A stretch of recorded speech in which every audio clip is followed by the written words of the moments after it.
Um, Astaghfirullah. A'udhu billahi shaitanir rajim. Bismillah ar-Rahman ar-Rahim. May God protect us from the cursed one and from ignorance. In the name of God, the most benevolent, the most merciful. Alhamdulillah Rabbil Alameen. All praise due to the worlds. Rabbi Firli. May God forgive us for the mistakes we know and we don't know.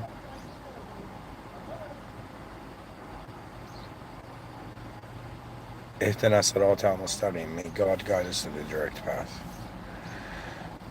All right. Hey, everybody. I'll be honest, I don't have that much time, but I thought of recording an episode right now.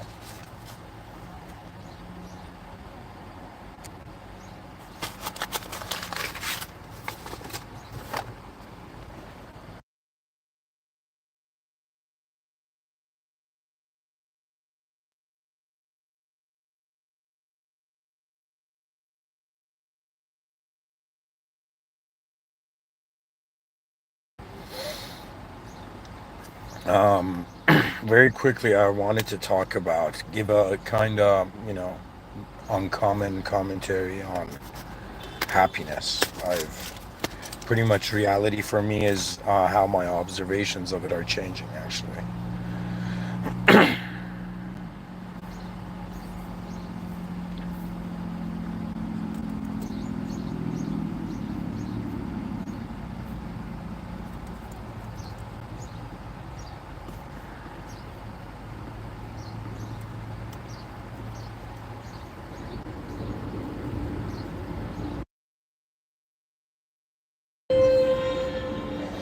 All right,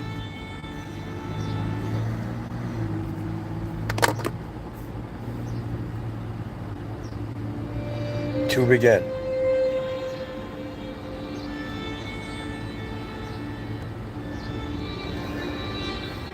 You're listening to a human being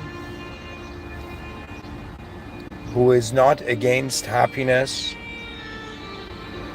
who is not against luxury, who is not against, greater standards of living for humans. But I am someone who, in order to stabilize myself in the strongest position, I challenge my own self. Whether it's entering a new moment and resetting my perception again, pretty much I'm someone who, because when I was young, I was the opposite of confident, I was insecure. I had to release the intensity of reality onto something. And the options are you release your intensity either on yourself, others, or the world, or even the system admin. But the system admin is you feel like a foolish child if you get angry at the system admin. Anyways, where I'm going with this is it's the ability to discover your own weaknesses. And that's strangely a strength, you know? When I was younger, I hadn't realized that reality is actually feedback. That everything happened from being disgraced to graced to whatever, whether in public situations or private situations.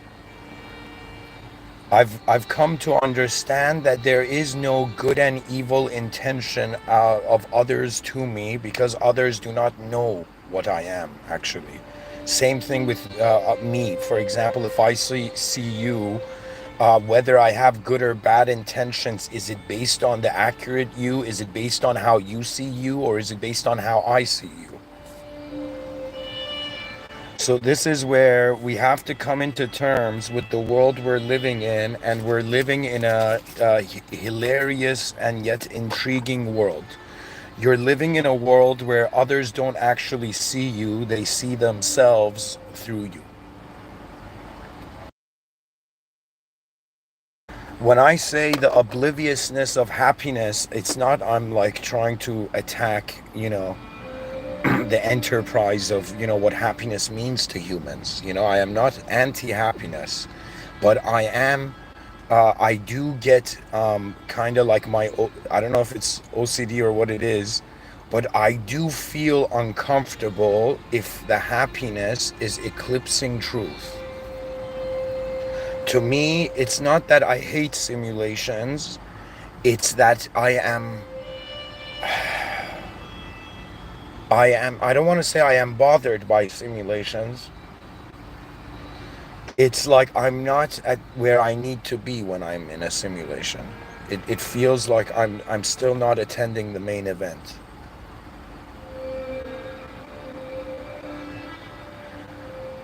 Let me give you examples of what I mean here. When I say the obliviousness of happiness, I'm going to give you cases. I'm going to give you examples, okay? I want you to imagine that there is war. I want you to let's go to a kind of simple example. Let's go to medieval times, okay? And I want you to imagine the children playing inside the kingdom, like the peasant children or the royal children, whatever. And the child is oblivious that like its father is a baker. The baker is oblivious of that what the king intends for the kingdom. Imagine one day war comes and that kid comes and sees his father is not in the kingdom, is not in the palace walls. That kid will begin to understand that there is a greater event in reality that is taking place where one must extract significance from.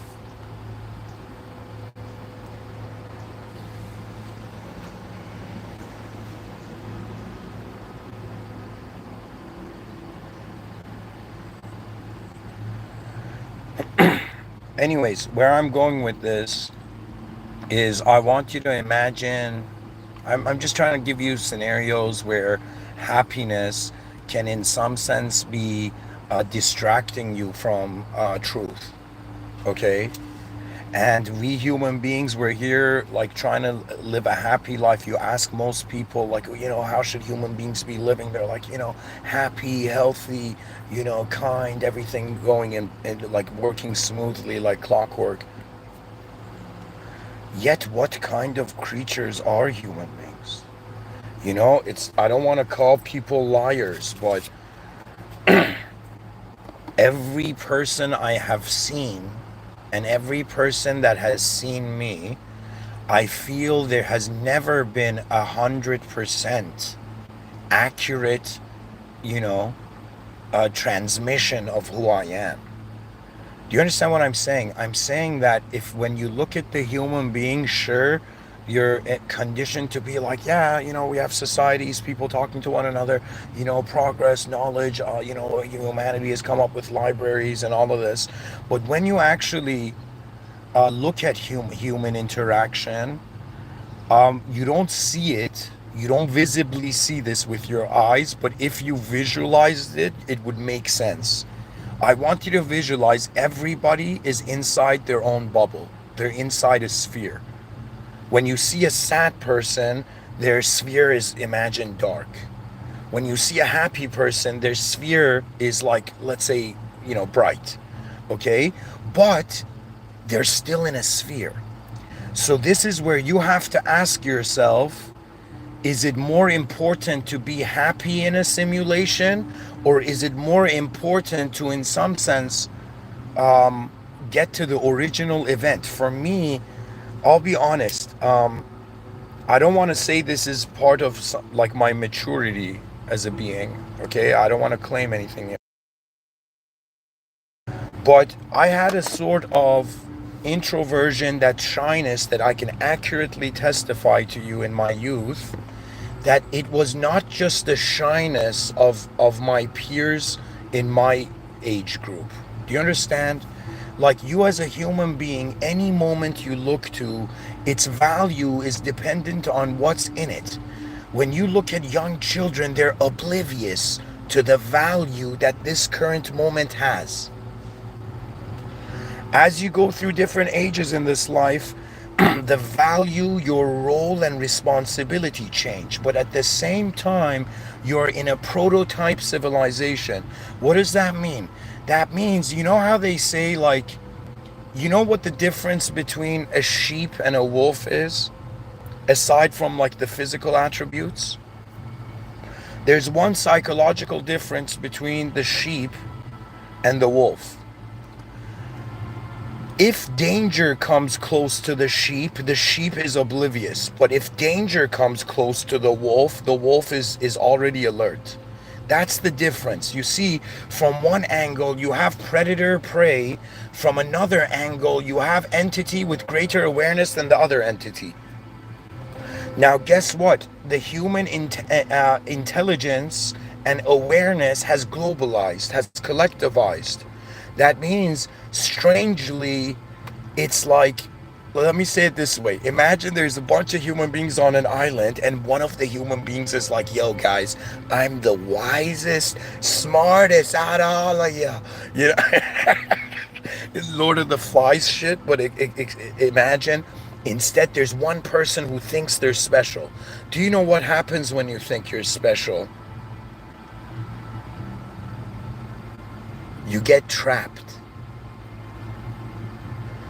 Do you know, like, I'm not a I'll say it this way. I'm not, in no way I am a celebrity of any kind. Okay? I'm kind of like a road podcaster, kind of like pressing the record button whenever I get a chance. But I can tell you that I have observed the burden of attention. You see, we have a human mind that has an ability to simulate probabilities of reality. Do you know what that means? That means right now, I'm in a car that's like parked in front of a coffee shop, but I can close my eyes and imagine this car parked in the 100 meters above the air. I can imagine that. Now that, what does that say? That means behind my eyes, I can experience probabilities to reality. But in front of my eyes, reality is like it's showing itself in the way it is. You know, it's kind of bizarre. You know, I want you to imagine that there's a, you know, bunch of kids, you know, the younger generations playing playfully and peacefully. And I want you to imagine an older generation watching the younger generation and blocking them from the harsher realities. You know what's bizarre? What actually, how our history is incomplete? History does not share the intensity of the historic event upon the psyche of the individuals. That was private data. That means we know what Socrates thought, but we don't know how he felt.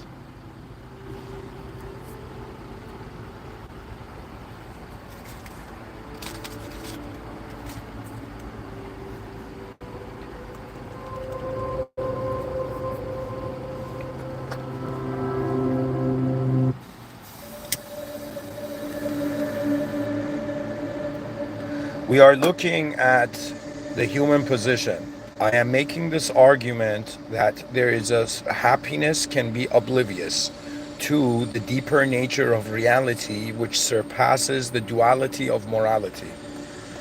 Okay? Now, what do these sentences mean? These sentences mean that if like I can, if I, just like how they say angry people can be controlled, I am telling you, happy people can be controlled. Do you understand? Any person that wants anything from this world can be controlled. Anything.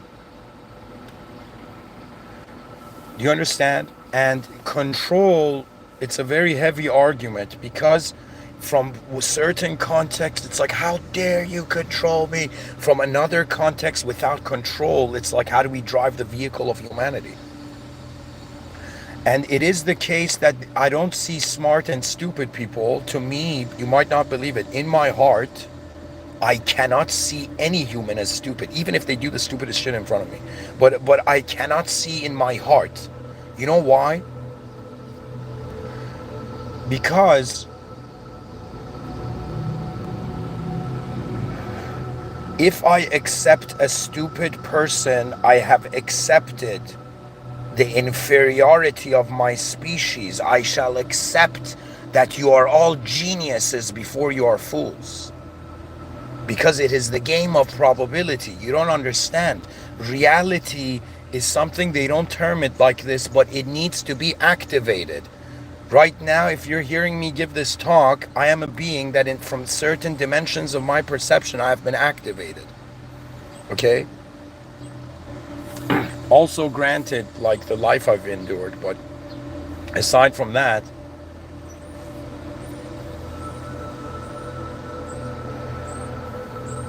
I'm trying to tell you that if right now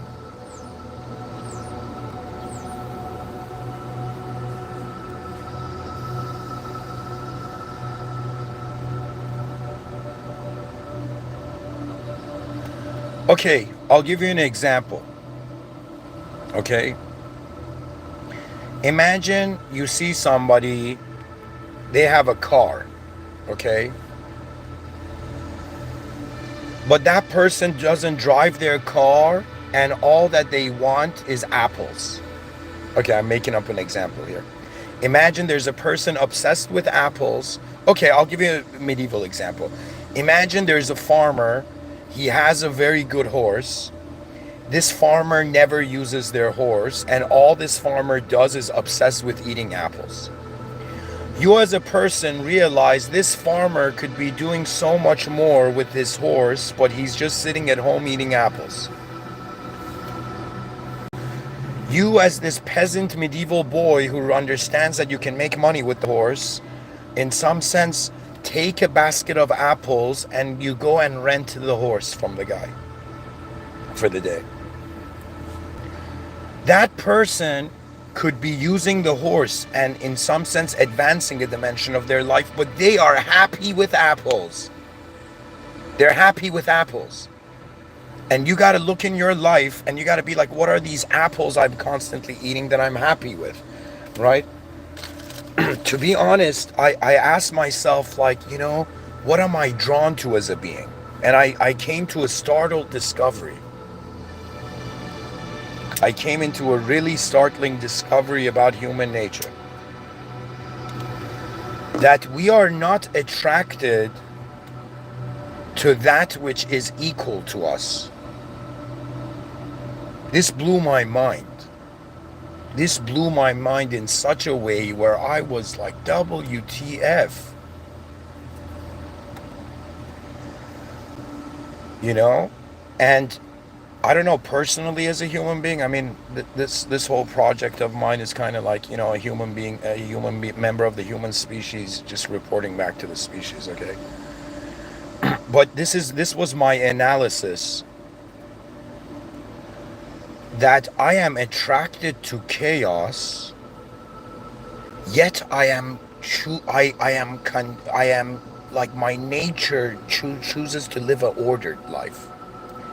And this blew my mind, this attraction to chaos. And I wondered why. Why isn't the ordered enough? Why isn't just everything being perfect enough? And you know what I realized? I realized it has to do with the human psychology to some degree of boredom. You see, the expected is not alluring. Do you understand what I'm saying?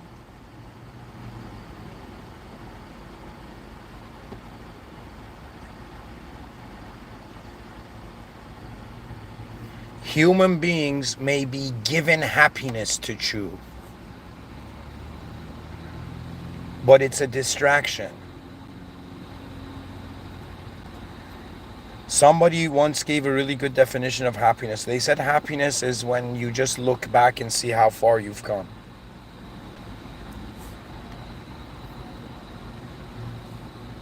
But I'm telling you, like, the human being is a creature that is simulated.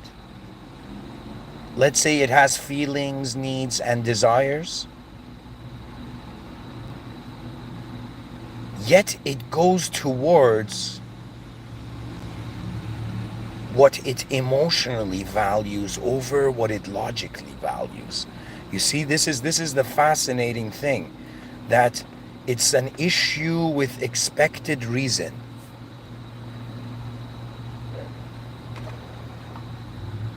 Somebody in the chat section says, what about joy? You know, there was this song on the radio. There's this like Christian YouTube channel. And I remember one morning I turned it on and it was saying like, hello love, hello joy, hello peace, something like that, you know? And I was like, okay, you know, it's interesting, you know, welcoming those qualities. But you see, this is where I guess your soul reveals what type of being you are. If you were in a simulation, I want you to imagine you're in your perfect world. Everything you want, or even I'll say unimaginable. Let's say you're right now living your perfect life.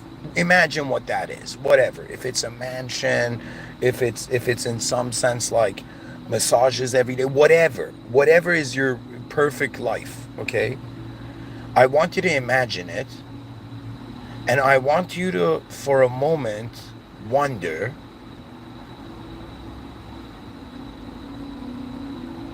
if you can get bored from what you want.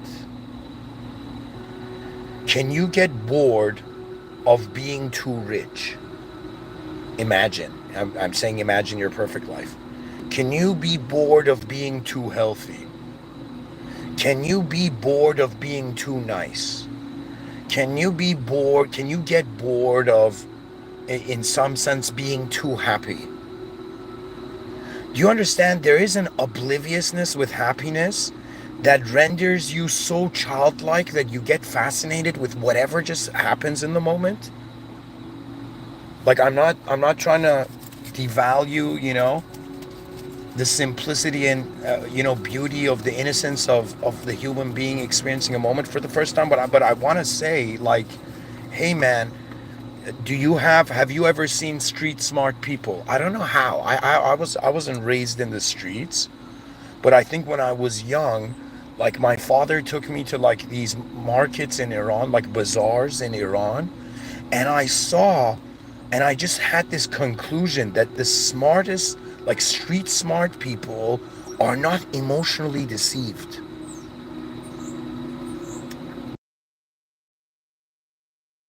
And you know, another important thing to realize, guys, I gotta really head out. Yeah, I gotta head out. I'm gonna still give the talk, but there's not gonna be any music. And I'm gonna be driving. Hopefully it's gonna, my God, I'm looking at my this isn't technically my car, guys, but anyways, let's see what we can do here. Oh my God. All right. There we go, whatever, this works. This works. This works, guys, this works. Accepted. This is the video of the video. All right, guys, so I'm gonna drive and simultaneously give a lecture. I won't be able to read the chat, unfortunately, but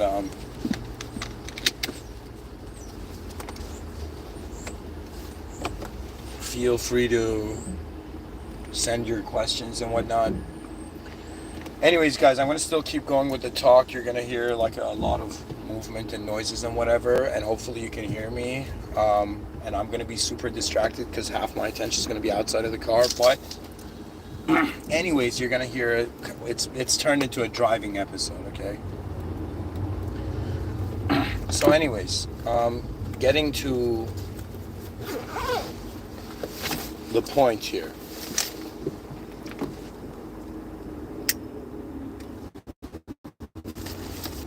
Human beings are not perfect, okay? Yet we seek perfection of some sort. Whether it's to be perfectly acknowledged by the system admin, whether it's to be perfectly acknowledged by the world, whether it's to be perfectly acknowledged by the species, whether it's perfectly to be acknowledged by our nation, whether it's perfectly to be acknowledged by our societies, to be perfectly accepted by, let's say, family, friends, colleagues, organizations, whatever, companies, and then be perfectly accepted by those who are close to you, and then be perfectly accepted. You understand? Like, it's all going down, and eventually it's like even being perfectly accepted by yourself.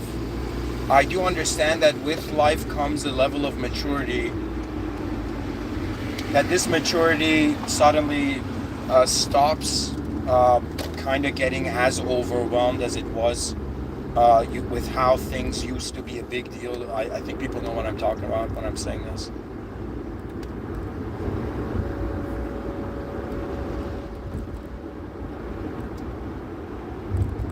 Guys, is it audible? So anyways, what the idea here is actually is pretty much I'm saying, like, it's not like I'm some unhappy person, right? I can extract happiness from anything,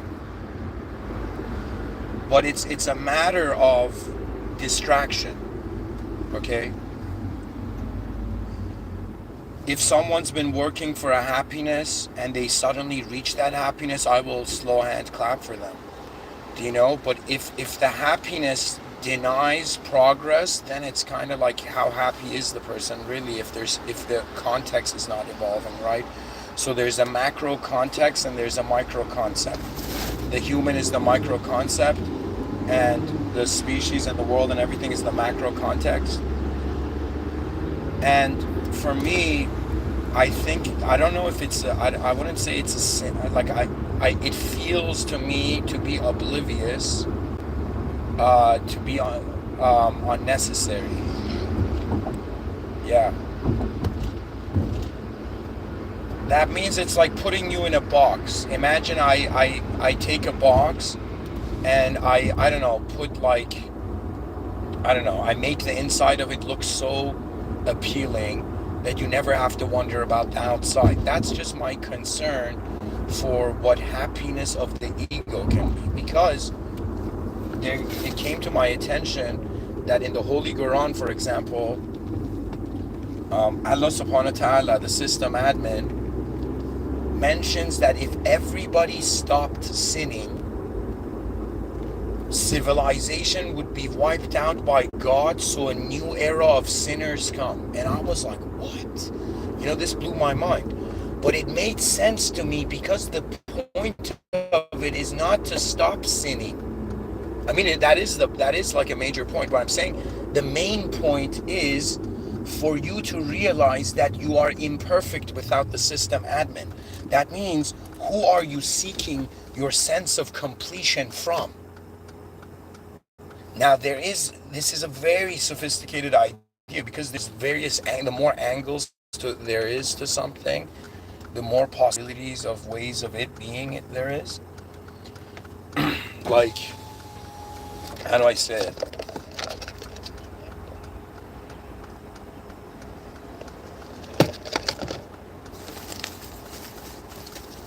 Let's say for someone, happiness is to,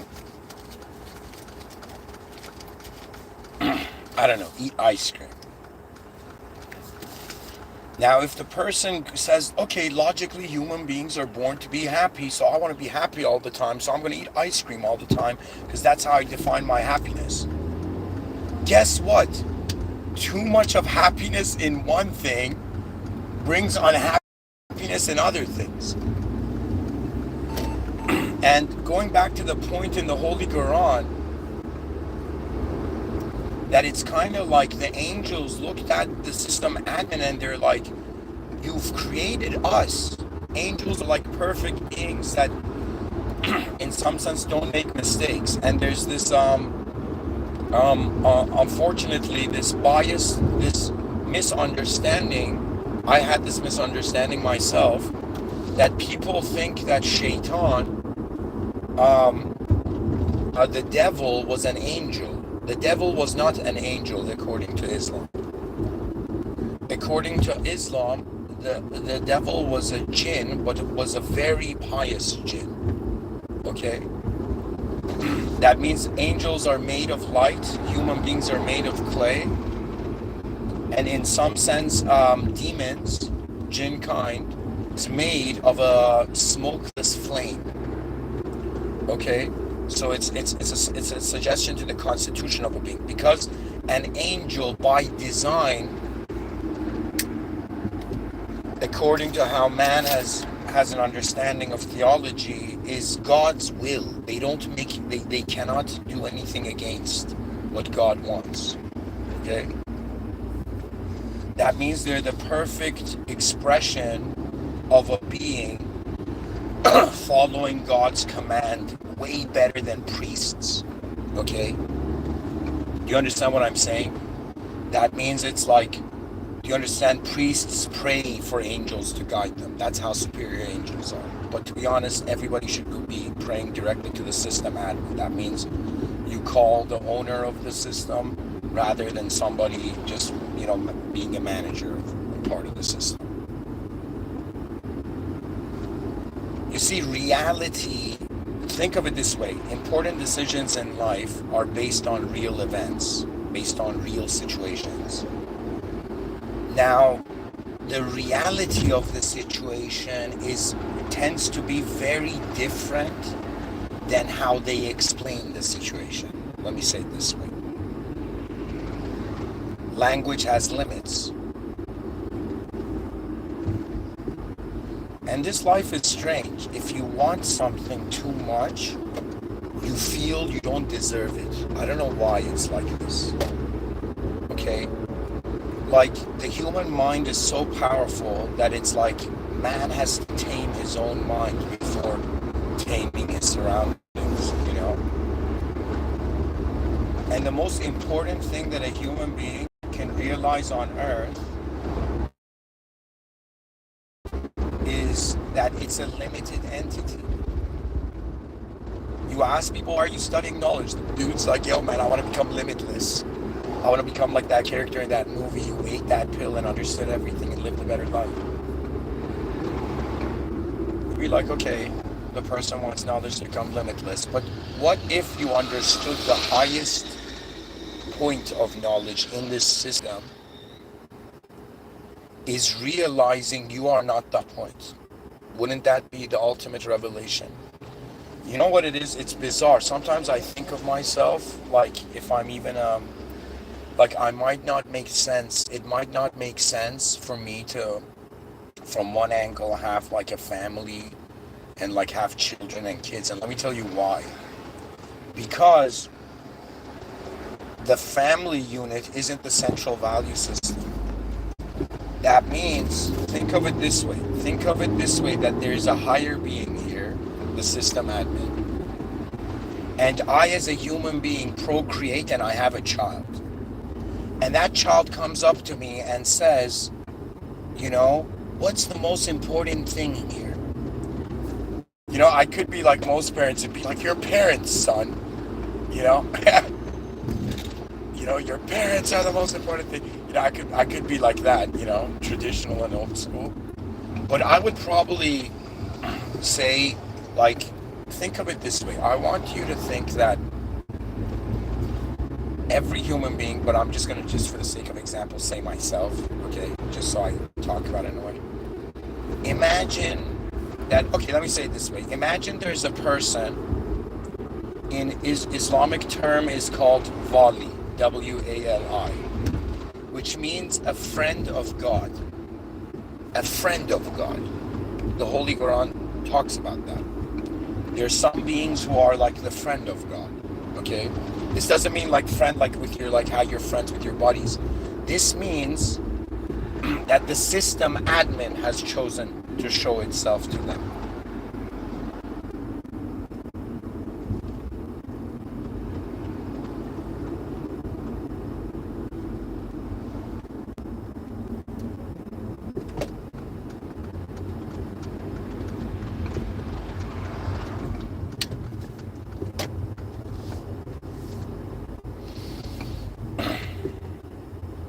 Anyways, so imagine somebody is friends with a higher power.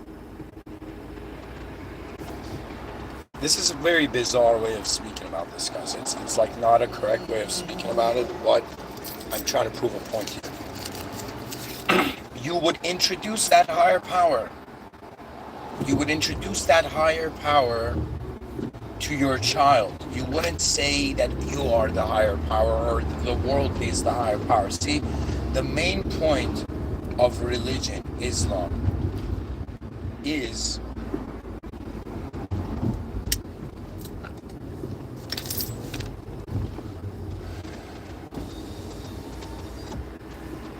that the world is a simulation. Therefore, if you follow the worldly, you have simulated consequences.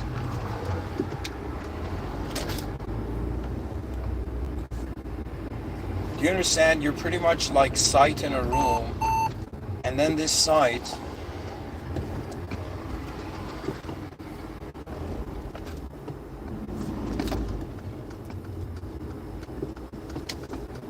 your sight in a room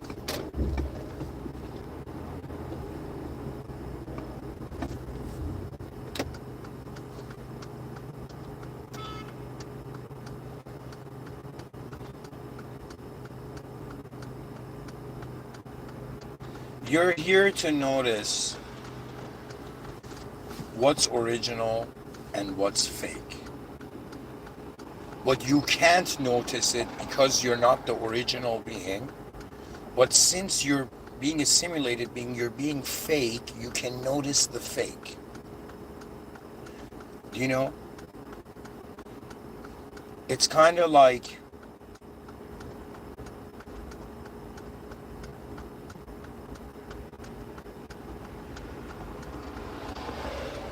wondering about the reality of reality.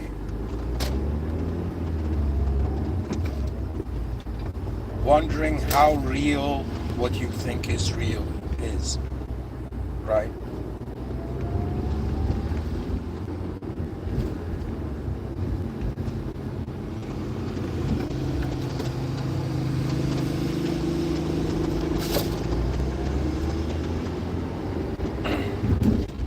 So what I'm trying to say is that it's kind of like I would have the responsibility of introducing my children to a value system that surpasses what is visible to them.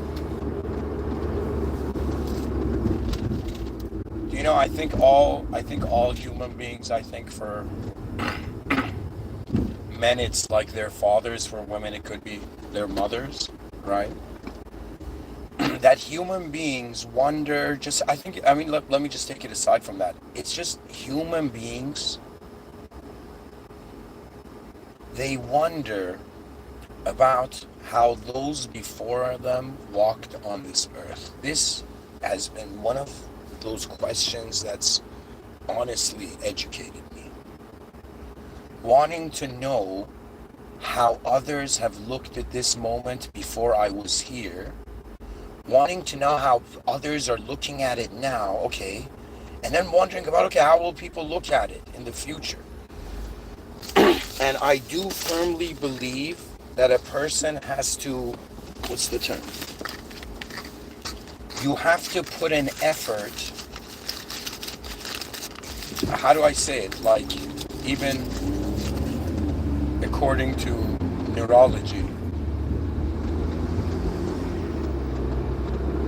everything you are is kind of like brain patterns on some level of interpretation.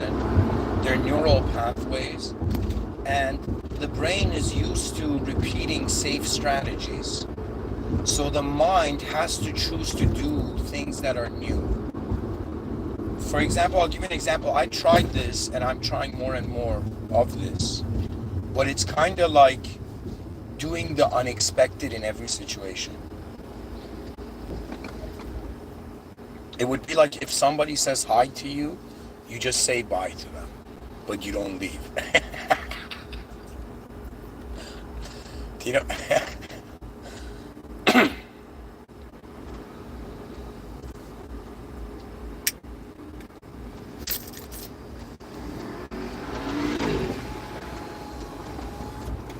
Every person knows that they have a value that others don't see. And I think deep down, we all seek care. You know what I mean? I think this might sound bizarre, but I think children never grow up, and grown-ups were never children.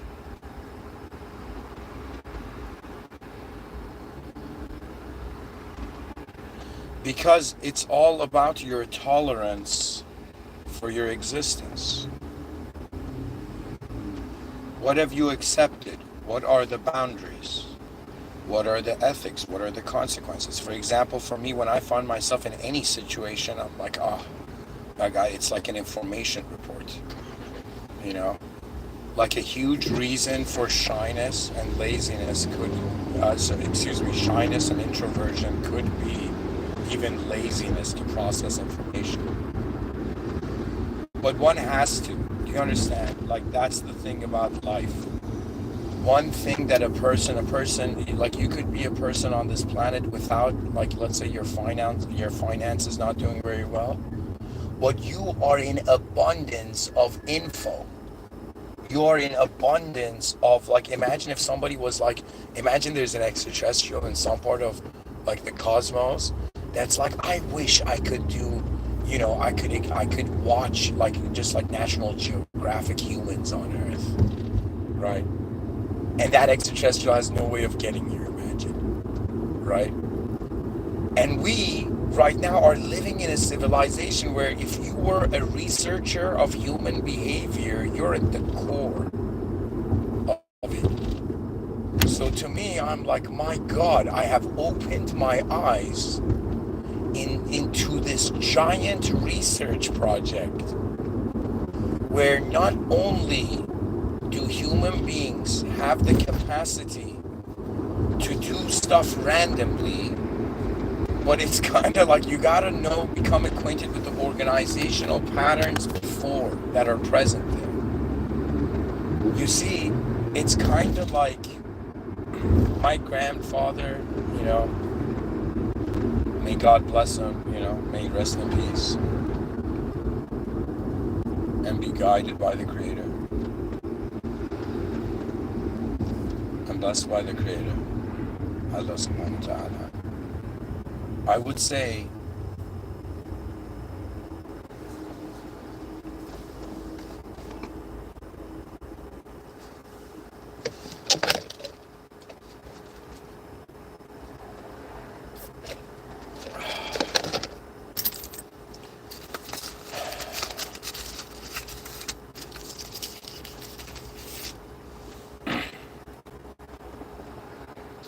he would say that in meetings, in business meetings, he would go in there, he would listen to what everybody else had to say.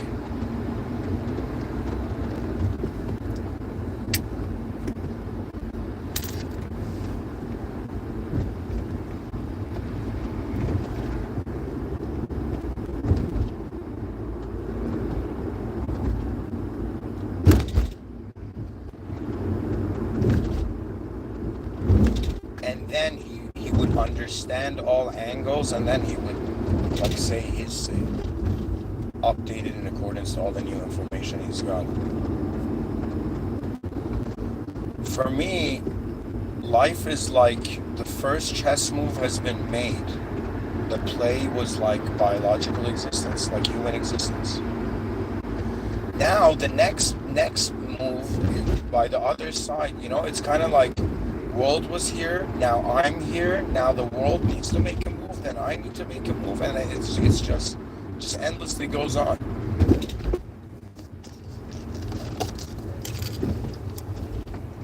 It endlessly goes on.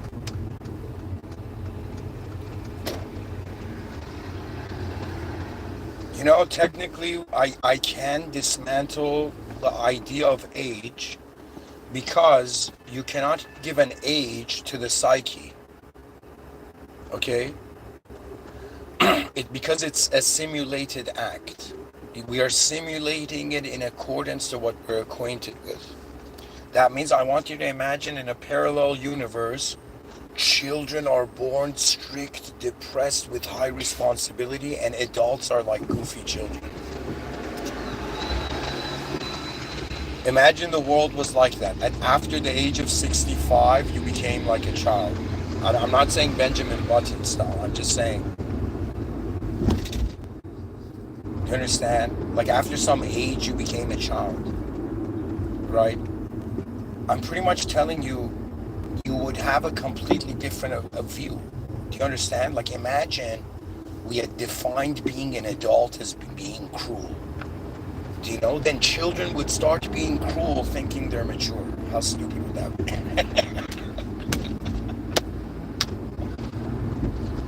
Alright guys, I seriously have to go. Thank you for listening.